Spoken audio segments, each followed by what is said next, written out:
Salam sejahtera bagi kita semua. Bertemu kembali bersama saya, Pastor Charles Sebastian, dalam channel YouTube kita, Bro Semesta. Saudara-saudari yang terkasih, saat ini kita berada pada peralihan waktu, pada peralihan tahun. Kita akan meninggalkan tahun 2023 dan akan menyambut tahun yang baru 2024. Ada baiknya pada saat seperti ini kita sebentar merenungkan tentang makna waktu dalam kehidupan kita. Kalau kita menyadari waktu itu tetap berjalan, mengalir. Dan kita juga tahu kadang-kadang kita tiba pada saat waktunya telah genap. Waktunya telah berakhir. Dan banyak ungkapan yang menyatakan bahwa waktu itu memang ada dalam kehidupan kita. Orang Inggris mengatakan time is money. Waktu itu mahal, waktu itu bagaikan uang. Kita juga sering mendengar ungkapan jangan menyia-nyiakan waktu. Dan kita juga kadang-kadang mendengar orang mengatakan, saya mengejar waktu. Begitulah waktu dalam kehidupan manusia, bagaikan sesuatu yang mengalir, dan kadang-kadang kita yang hidup dalam waktu itu merasakan betapa waktu itu sangat penting. Sangat cepat berlalu. Tetapi kadang-kadang juga sangat lambat, membosankan, dan sangat lama. Mari kita sejenak merenungkan tentang waktu. Sebagai manusia, kita membagi-bagi waktu itu. Mulai dari detik, menit, jam, hari. Kemudian kita batas-batasi waktu itu. 7 hari kita sebut 1 minggu. 52 minggu kita sebut 1 tahun. 100 tahun kita sebut 1 abad. 1000 tahun kita sebut 1 milenium. Dan dalam menjalani waktu itu, kita kadang-kadang berkata dan mengalami waktunya sangat sempit. Waktunya sangat singkat. Padahal kita tahu waktu itu berjalan sebagaimana apa adanya. Mengapa kita membuat batas-batas pada waktu itu? Karena kita manusia memang makhluk yang terbatas. Kita tidak sanggup mengatakan, saya akan hadir dalam segala waktu.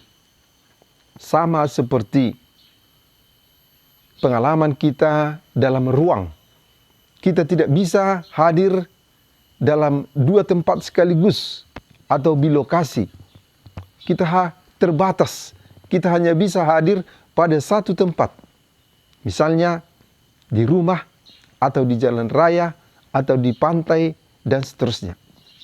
Maka waktu juga dalam kehidupan kita, kita terbatas pada 1 waktu tertentu. 1 momen tertentu.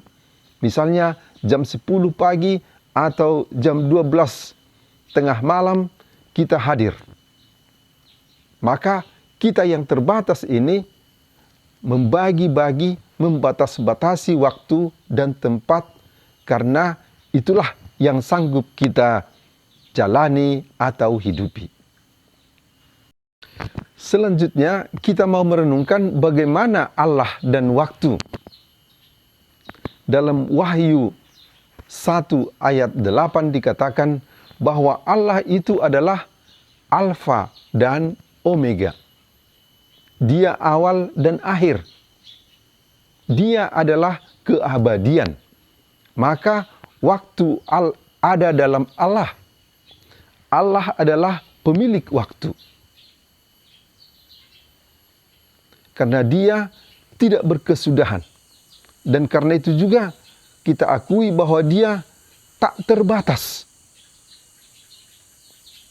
Untuk hal ini kita manusia seperti pemazmur Misalnya menggambarkan untuk Allah katanya 1000 tahun sama dengan 1 giliran ronda malam. Begitu waktu yang dibatasi oleh manusia diukurkan kepada Allah. Di tempat lain, pemazmur mengatakan, batas umur kami 70 tahun atau 80 jika kuat. Lalu kita kadang-kadang berpikir, apakah dengan singkatnya waktu yang tersedia bagi manusia, sementara bagi Allah, waktu itu adalah keabadian. Waktu itu adalah untuk selama-lamanya. Tidak bisakah diperpanjang atau ditambah waktu bagi manusia untuk hidup di dunia ini? Saudara-saudari terkasih, pertanyaan ini sangat penting dalam hidup kita, supaya kita bisa bersikap terhadap waktu. Kita manusia memang menginginkan waktu lebih lama, lebih panjang. Kalau ada orang yang ulang tahun, kita selalu berharap panjang umurnya, panjang umurnya, panjang umurnya. Orang Batak juga dalam banyak lagu dan upasa mengatakan, semoga kita hidup lama. Harapan untuk hidup lama itu ada di hati semua orang. Dan itu memang sudah ditanamkan oleh Tuhan, bahwa kita manusia juga ingin keabadian, ingin kekekalan seperti Allah itu. Dan Allah memang mengundang kita juga untuk ikut dalam keabadiannya. Maka kita harus menyadari dan menerima bahwa hidup di dunia ini adalah hidup sementara. Bukan kehidupan yang kekal. Tetapi di balik kehidupan di dunia ini akan ada kehidupan yang abadi, kehidupan yang kekal. Dan kita diundang masuk ke situ. Namun, kita harus hidup dulu dalam kehidupan sementara, kehidupan di dunia ini. Dan kehidupan di dunia ini adalah syarat agar kita dapat masuk kepada kehidupan yang abadi itu.